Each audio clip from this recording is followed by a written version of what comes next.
Hey, it's Scott Petrak. Welcome to another episode of the Brown Zone Coverage Podcast. I'm joined again by Dave Chudowsky of the WKYC Morning News. And once again, we've got a ton to discuss. You ready, Dave?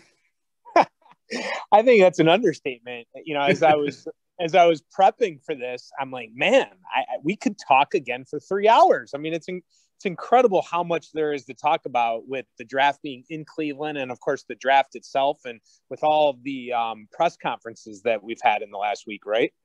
Oh, there's just so much. There's so much, right? We had the Haslams yesterday. We're doing this Wednesday morning, so we had the Haslams Tuesday.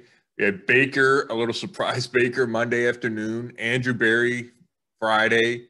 I made it downtown to check out the draft site yesterday. And then we got the draft tomorrow night, right? We're starting tomorrow night. So just a ton to talk about with the Browns and the draft. Yeah, and we'll go draft heavy, no doubt. But before we really dive into like players and stuff like that, you had mentioned that you're down there.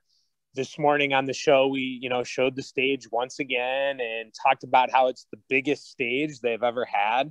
And the excitement and the amount of people that are going to be down there, Scott. I mean, it's crazy if you think about it in a pandemic and the world we've lived in the last year. This is kind of a sign that we're getting closer when you think about what 50,000 they're saying that are going to be down there a day.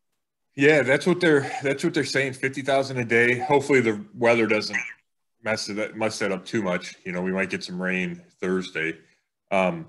But I know I found myself kind of going back and forth because obviously we're better off than we were a year ago with vaccinations and all that. But, there still is a pandemic. You still see people testing positive. Caleb Farley, we're going to talk about him, the Virginia Tech corner, tested positive and isn't coming into Cleveland like he was gonna for the draft.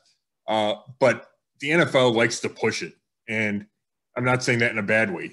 They're trying to be at the front edge of, okay, let's get people back doing things. At the Super Bowl, they had some fans. They want everyone in the stadiums come the fall.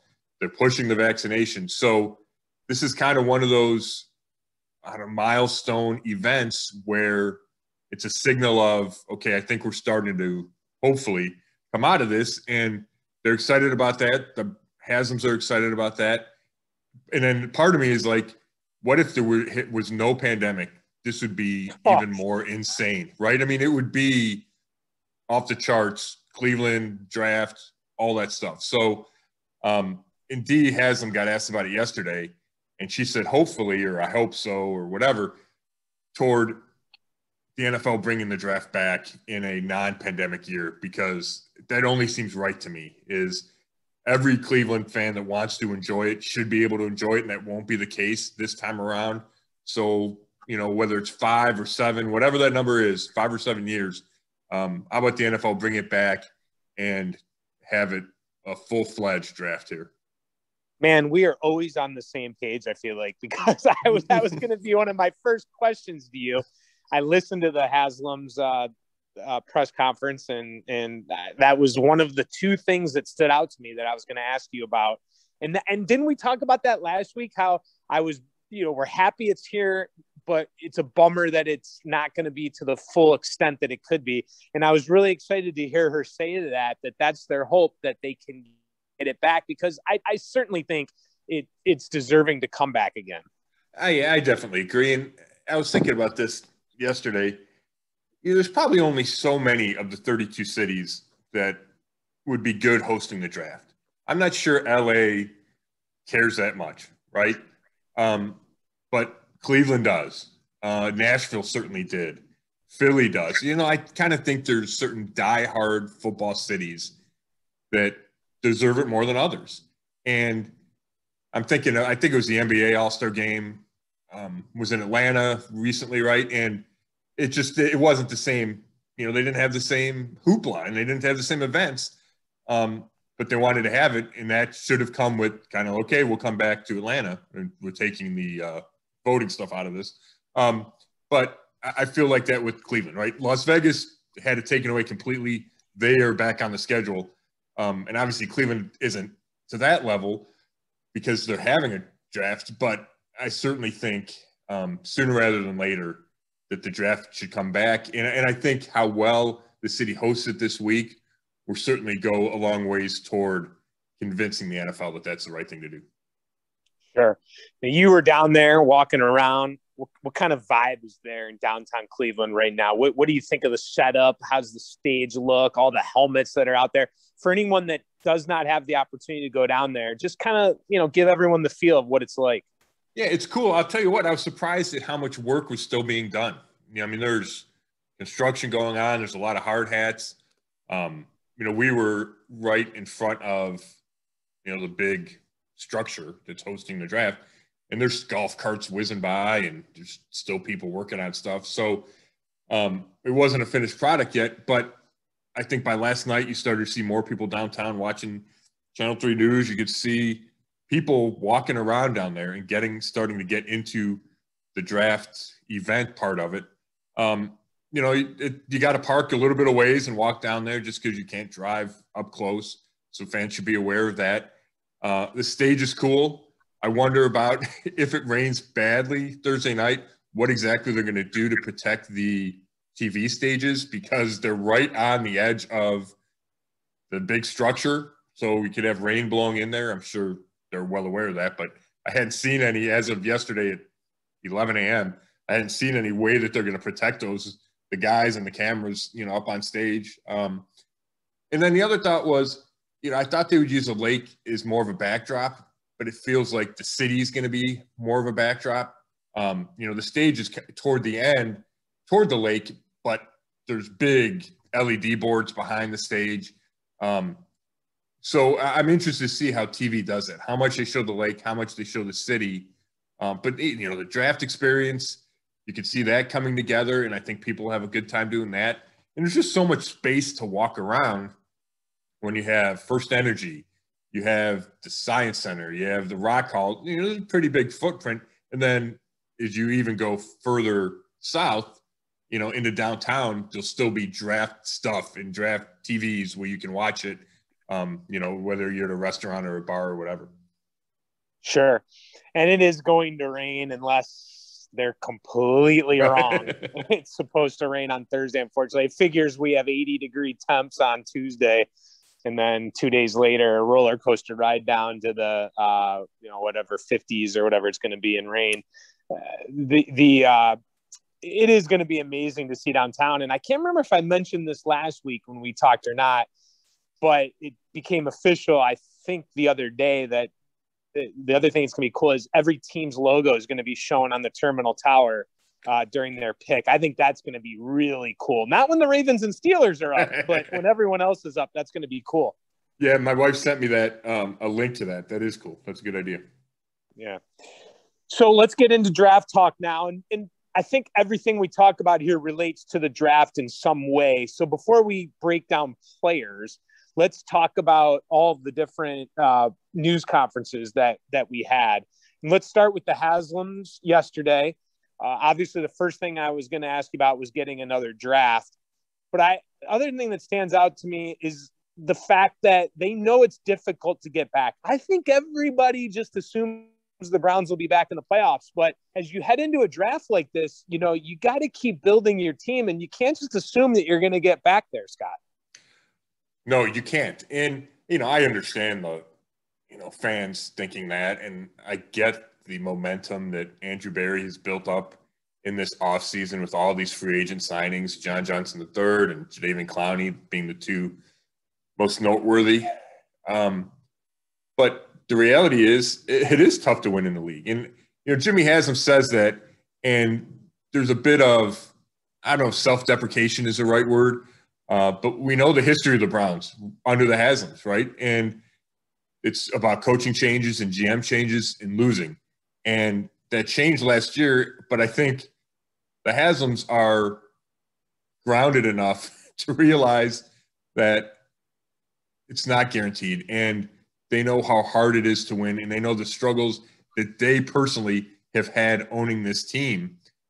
And therefore, it's not a given that they're just going to be good, no matter what the roster is. And you only have to look back to 2019, right? There was all kinds of excitement. Baker played well as a rookie in 18. They trade for Odell. Expectations are through the roof, and they go 6-10, right?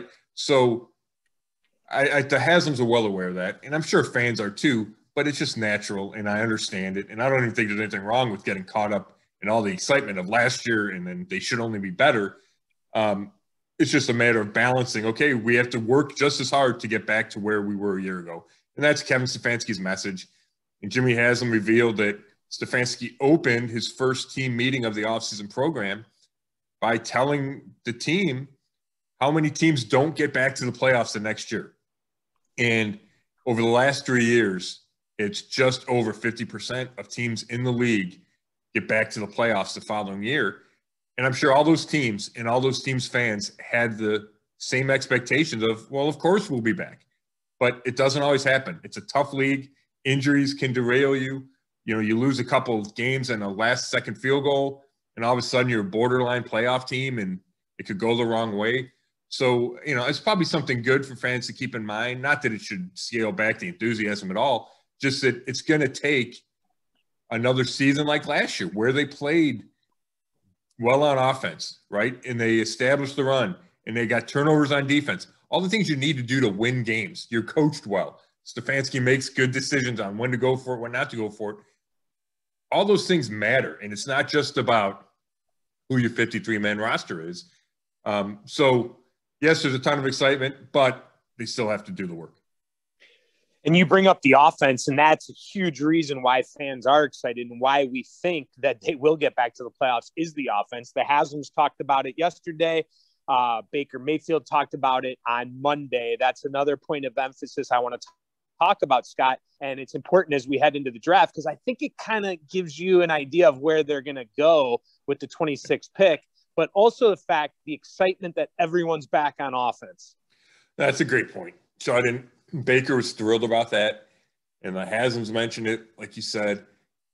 It's rare that you bring back all 11 starters, right? I think Tampa Bay is doing it with both their offense and defense, which is remarkable coming off of Super Bowl and guys looking for contracts, and they were able to keep everybody that they wanted to keep.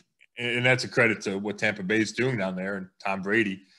But the fact that the Browns can bring back all 11 starters, and it's not just the 11 starters. Kareem Hunt, Rashard Higgins, David Njoku, right? Harrison Bryant. Those guys aren't even considered starters, right? When you lay out your first 11, but they're also coming back. So it's pretty much every key piece minus Kendall Lamb, who was, one of your backup linemen. We don't know if Chris Hubbard's going to be ready to go. He was your swing tackle.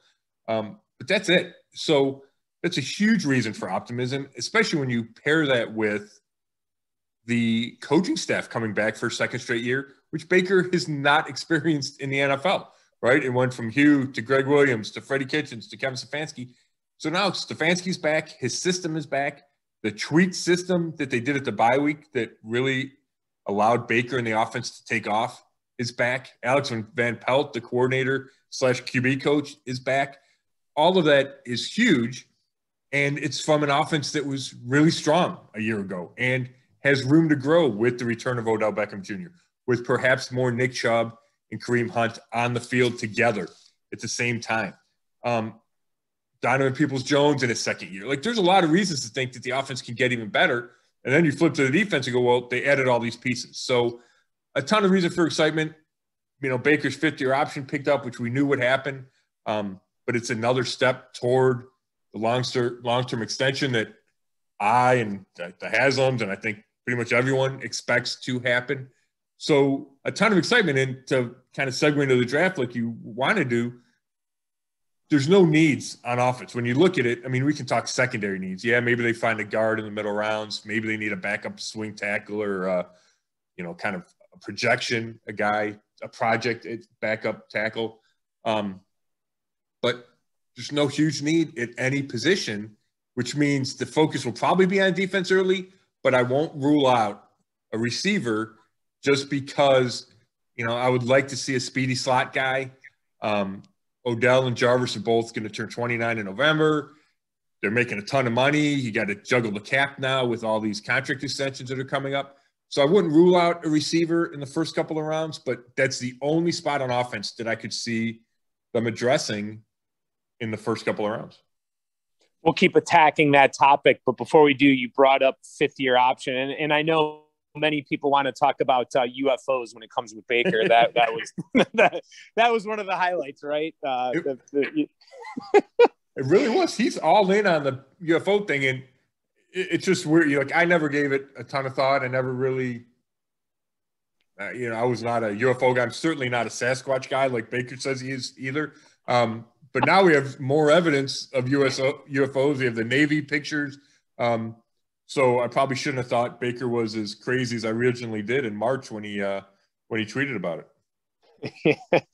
Oh boy! All right, let's talk football though, and talk about that fifth-year option. And it real quick, because I just want, before we get into the picks and all that, is the marriage good there? Are you happy with how they did that? Is Baker happy? Are we going to get the long-term contract? Is everything good there? I think it is. Chud. I don't think there's any, and Baker referred to this when we talked to him Monday, I don't think there's any anxiety on Baker's part about when this contract extension will happen. If it happens in July or August, like I expect it to, which would follow the timeline of Myles Garrett's extension a year ago, quarterbacks across the league in recent history have tended to sign their extensions then, right? Either right before training camp or during training camp before the season starts. If it doesn't happen, I think Baker will be fine with that.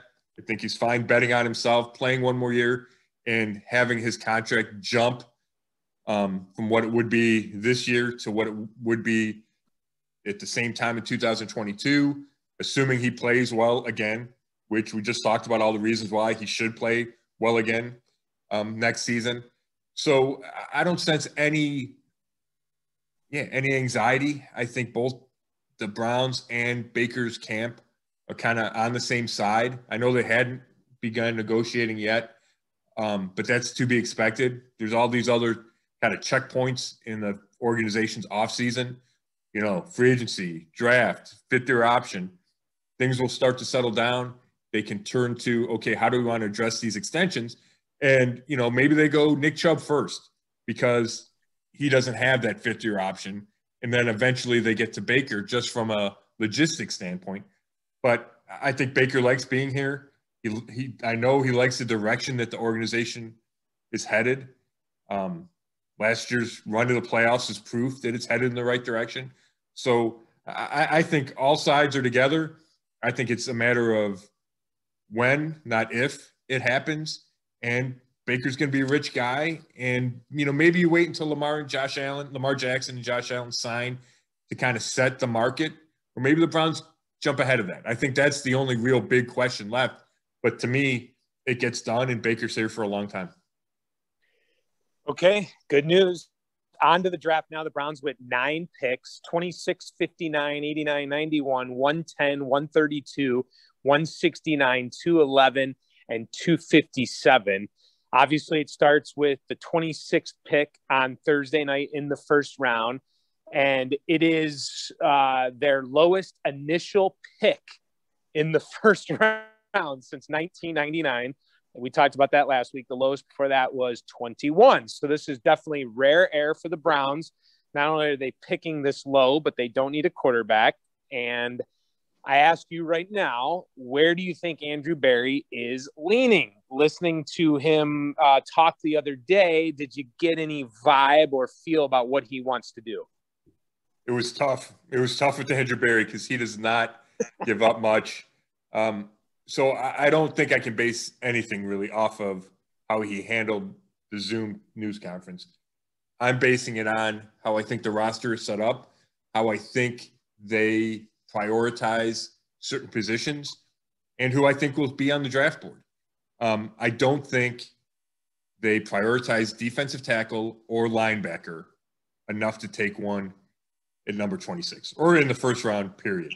Now, they could prove me wrong, and there could be a unicorn, right? That's a big phrase now. There could be a unicorn there that they just say, if it's Zaven Collins or if it's Jamin Davis, whoever it is at linebacker, or Christian Barmore, defensive tackle, this guy's special. He would take this level of our defense up a notch. It's worth it to spend this kind of valuable asset on that position, but I just don't expect them to do that. So to me, that narrows it down to cornerback or defensive end. I suppose you could throw safety in there, but, after John Johnson III and you drafted Delpit a year ago, that seems less likely at number 26, not that they couldn't address it somewhere in the draft. So I'm really focused on corner and defensive end. And I think it's a good draft for those two spots. I think you can get somebody at 26 and you can get somebody at 59. It's just a matter of who falls, right? Who's sitting there at 26. Now, yes, there's a possibility they could trade up a few spots if they really had their eyes on a guy and don't want to let him pass. And I think there's a chance they could do that. I have to think there's a chance that they trade back and say, hey, our core philosophy is you're better off with extra picks, right? The draft, it's a 50-50 proposition. The more picks you have, the better off you are. And I understand that philosophy, and I agree with that philosophy to a large extent. So if they don't love a guy at 26 and somebody offered him to move back to 35 and give him a first or second round pick next year, I could see them doing that as well. So I do think everything is on the table for Andrew Berry, and he's going to have to be flexible, and that's his nature. And I think the roster is in a spot right now where he can afford to be flexible because he's really built it up to a point where there aren't any huge needs, which makes it frustrating when you're trying to figure out who they're going to pick, right? Because there's so many variables involved. But I just finished my mock draft, and Caleb Farley, I mentioned him earlier with the COVID diagnosis, and he's not coming to Cleveland for the draft. I think there's 4 top corners, and Alabama's Petrak II, J.C. Horn from South Carolina, Northwestern's Greg Newsom II, and Caleb Farley from Virginia Tech. And I think the other 3 are gone, and all 4 could be gone. But in the mock draft I did, Farley was still there at 26. And there's risk because he had 2 back surgeries. He said they were minor. They were only like the discectomies. He had one, again, in late February, early March, but should be back for training camp. I just think he's so talented, it's worth the risk, the injury risk involved with taking him. And I just feel like he's a notch or 2 above any other corner they could get. And I think the Browns are in a position where they can take that risk. So I haven't taken Caleb Farley. I could say, if they're medical guys, which I don't know what their medical guys say, if they say, hey, we can't take him, then obviously he's not the pick. But if they say he's okay to take, I think he's incredible value at number 26. Okay, so is there a big drop-off from Farley to the next guy? Basically, what I'm saying is if it's Payne, Horn, Newsom, and Farley are all gone, do they still go corner at 26, or do you think they veer off there then? It's a great question. I think they veer off. Asante Samuel Jr. from Florida State is a possibility at corner. There's 2 guys from Georgia, Eric Stokes and Tyson Campbell, that are in the mix. Elijah Molden from Washington would be in the mix, but those guys feel more like second-round players. And who knows? I mean, the Browns could love one of those guys and think he is the perfect pick and they like him better than Newsom, for all I know. But, you do the research, you listen to all these analysts talk about it, and it feels to me like there is a drop-off there. So I think if all 4 corners were gone, that the Browns would be able to get a one they like at 59 or maybe move up a little bit from 59, and they would turn their attention to defensive end, or then I think trade down comes into play even more. But if 4 corners are gone, it means one more defensive end is probably on the board. And we're talking, is it Kwity Paye from Michigan, who I really like, but will probably be gone? Jason Phillips from Miami, who had 3 concussions, but is probably the most talented pass rusher available. A lot like Farley in the risk-reward scenario. Do you take him? Gregory Rousseau from Miami is a big guy. He had 15.5 sacks in 2019, opted out in 2020. A little bit of a project, but the Browns don't need to play him right away because they have Clowney and they have Takk McKinley opposite Myles Garrett. So maybe this would be a good spot for him. He's got some versatility where he can slide inside.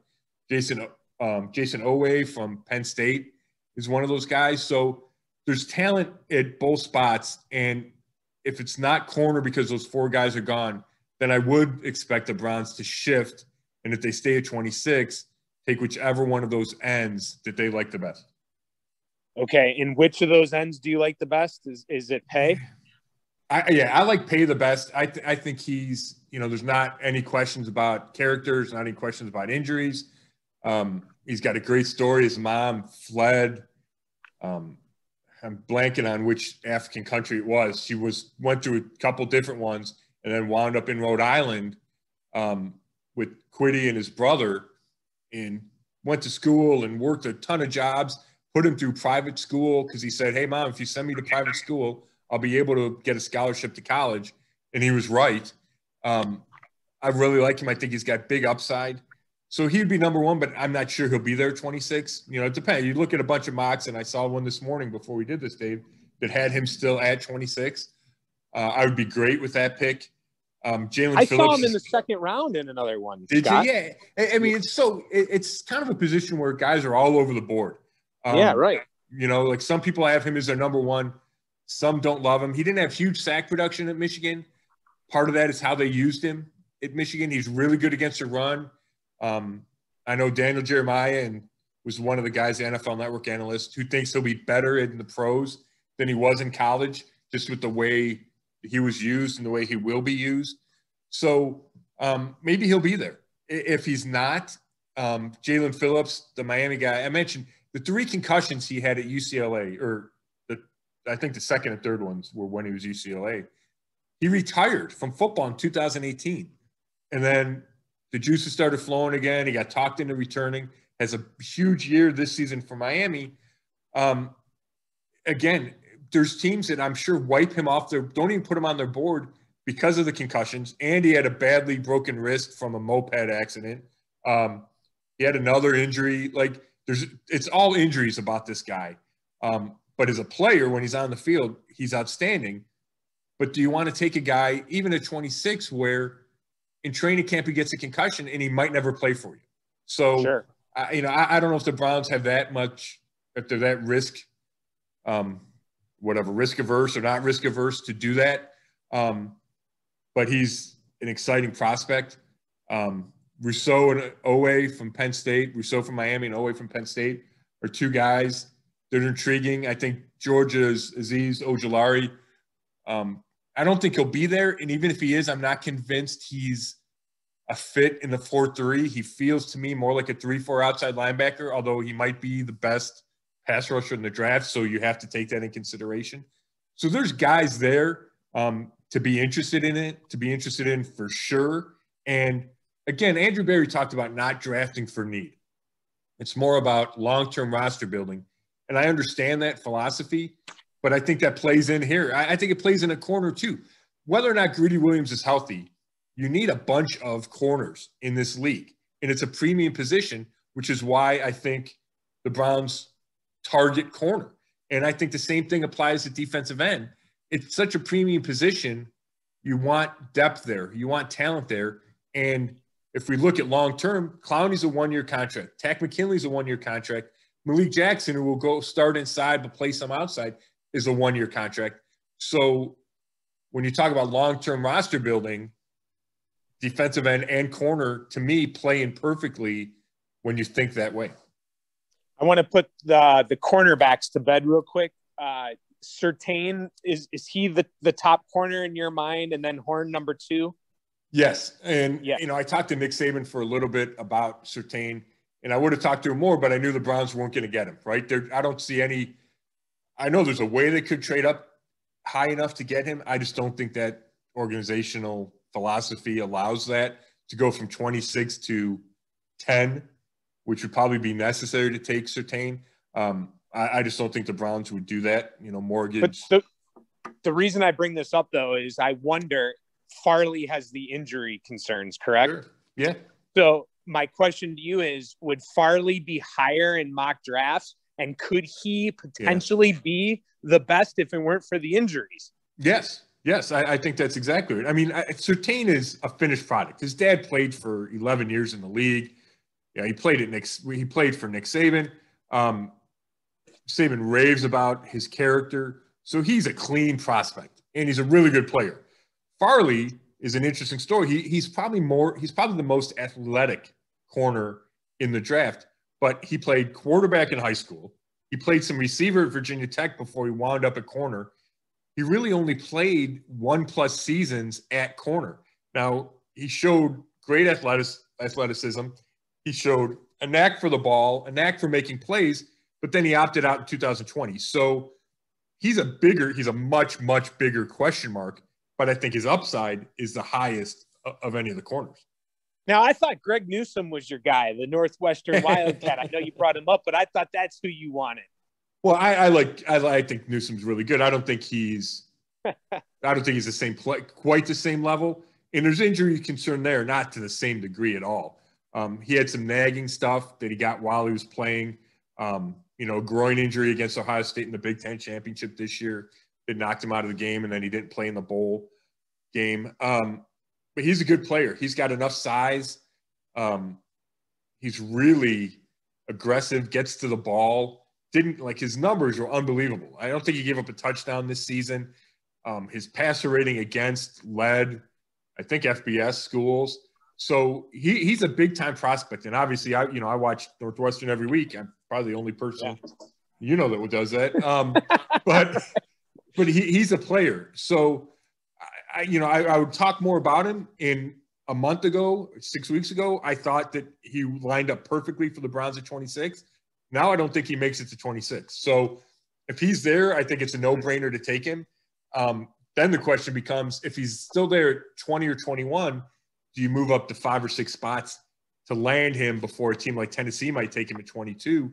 And I do think that's something that Andrew Berry would consider doing, because he's a player I think you could fall in love with enough to say, hey, it's worth giving up our extra third round pick to go make sure we get this guy. J.C. Horn, is that Joe Horn's son? It is. Yeah. Chud, I wrote something this week. It's amazing. Surtain's dad played in the league.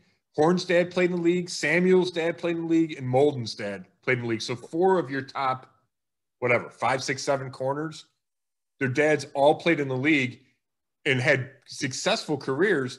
And Horn's dad is the only one that didn't play corner. Obviously, he was a big-time receiver. Yeah. I'm going to go back and read that article real quick. Give me 30 seconds for this quick story. Joe Horn, do you remember when he scored the touchdown and then went into the padding on the goalpost and grabbed the phone? Do you remember that? Oh, yeah. One of the most famous celebrations ever. Yeah. So we're going into my 26th year in fantasy football. I'm the commissioner, and I used to write these long newsletters back when I had more time. And my rival had I was playing my rival, and Joe Horn was against my rival in the playoffs. I can't remember if I was playing him or someone else was. So Joe Horn scores that touchdown, literally knocks him out of the playoffs and beats him on that touchdown. So in the newsletter I wrote, hey, Joe Horn picks up the phone and calls Ryan to let him know he just got knocked out of the fantasy playoffs. So that's nice. My memory with Joe.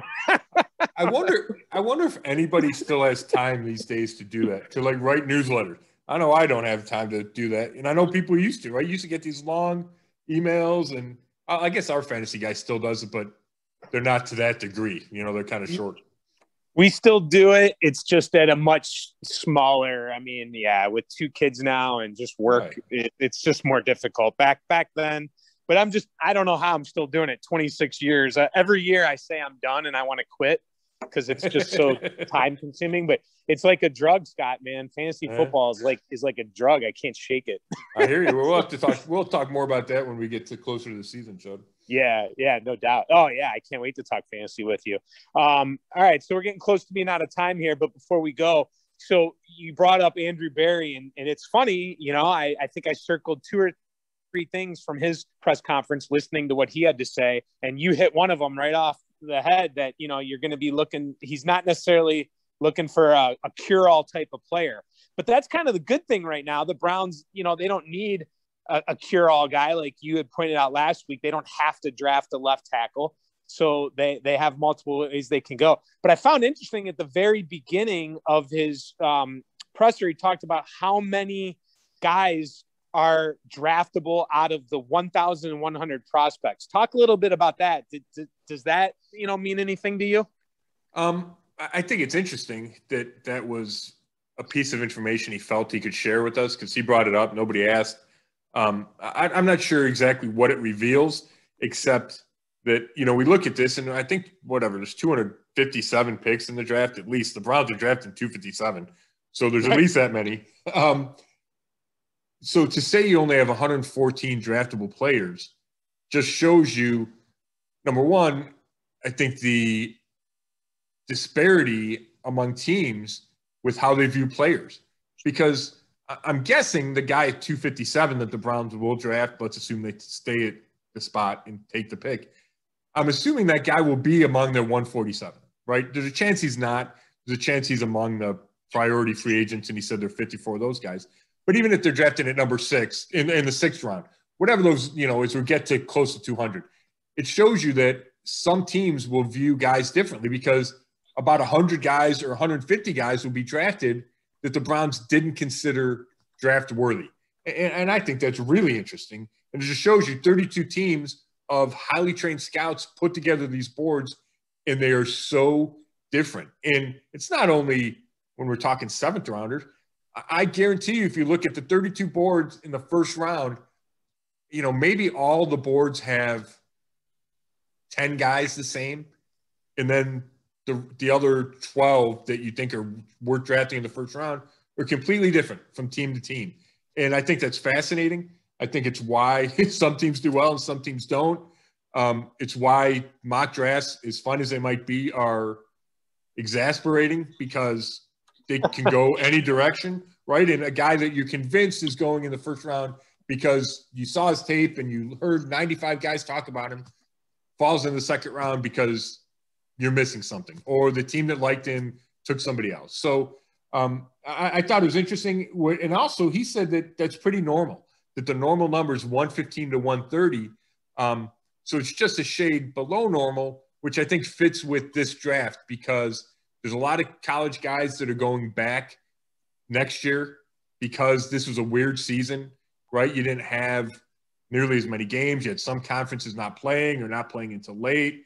The FCS is playing right now, which makes it tough.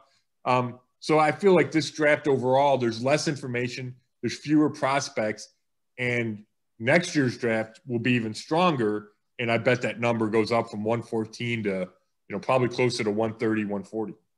Hence why you might want to trade a lot of picks, right? Maybe trade picks that are later in the draft that you don't necessarily feel guys, you don't know enough about guys, I guess is what I'm saying. And you feel if it's deeper next year, you'd rather have those picks next year. There's no doubt. And I think philosophically, the Browns always want to have extra picks going into the next year, right? Now they have 9 this year with an extra 3rd and extra 4th. And I don't think they have any extra for 2022 right now. And I know that they want to do that. And the way to accrue those picks, the best way is by trading picks this year for picks next year. And usually because of the immediacy of it, right? You trade a 4th rounder this year, it usually becomes a 3rd rounder next year because you have to wait, right? You're giving up a 4th now. So what you get is you move up around. And I think the Browns will try to use that to their advantage multiple times in this draft to get the extra picks. They don't need 9 picks. They're not going to have 9 rookies on the roster. All of it points to the Browns making several trades. The question is, when do those start? And do they combine those trades with a trade up in the 1st or 2nd round if they target a specific guy? Now, I know you mentioned wide receiver earlier. That's the one spot where they could possibly go on offense. But do you really think that they would draft a receiver? And also, isn't wide receiver very deep this year, whereas they can get a receiver and another pick? That's a great point, Chud. It's deep again. It was super deep last year. It's super deep this year. It will probably continue to be super deep just because we see so much passing in college. I know that people point to the 7-on-7 camps, and it's all throwing, right? And you have receivers just coming up, and they're all skilled. They're highly skilled. They're fast. They're having production at the college level. So it feels like this pipeline will continue. But there's a bunch this year. There's a bunch of big-time receivers. So I thought about taking one at 26 in the mock draft, but my default was they're going to be able to get a good one. Whether they wait to 57, whether they wait to the third round where they have 2 picks, they'll be able to find a quality receiver. And we saw that a little bit with Donovan Peoples-Jones last year, right? They didn't get him to the 6th round, and he looks like a keeper. I'm not saying he's necessarily a difference maker, but he can play in this league. So I think that is one more reason I don't expect them to take a guy at 26 is because I think there'll be so many options later. But I won't rule it out. Like, it's just sticking in the back of my head. If the perfect guy is there, perhaps they take him. But those are all reasons not to.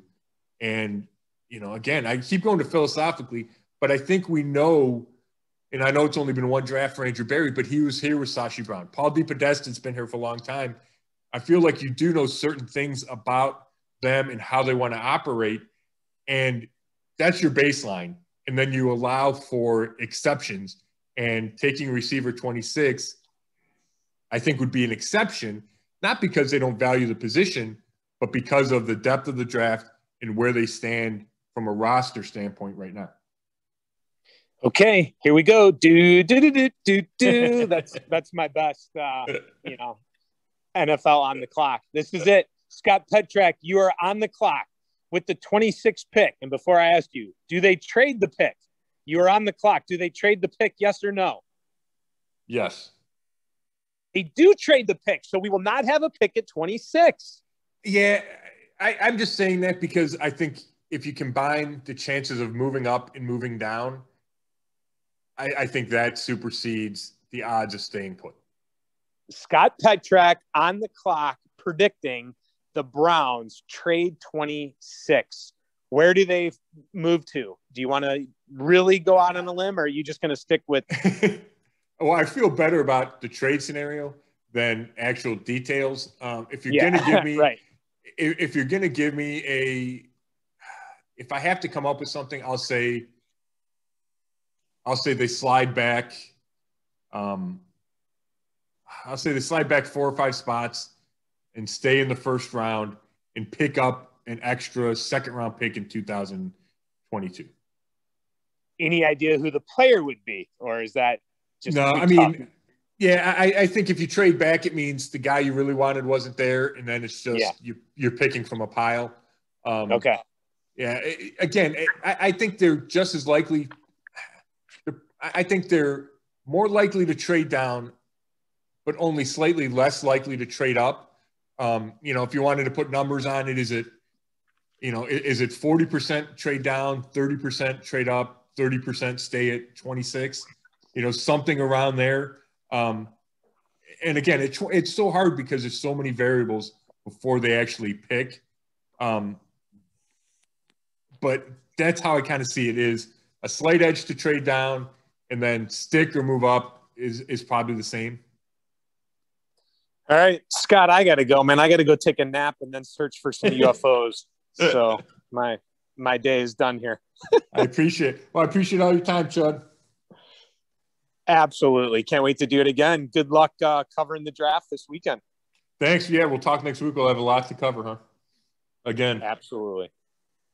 All right, thanks, bud. Hey, this has been Scott Petrak with Dave Chudowsky on the Zone Coverage Podcast, and we'll talk to you again next week.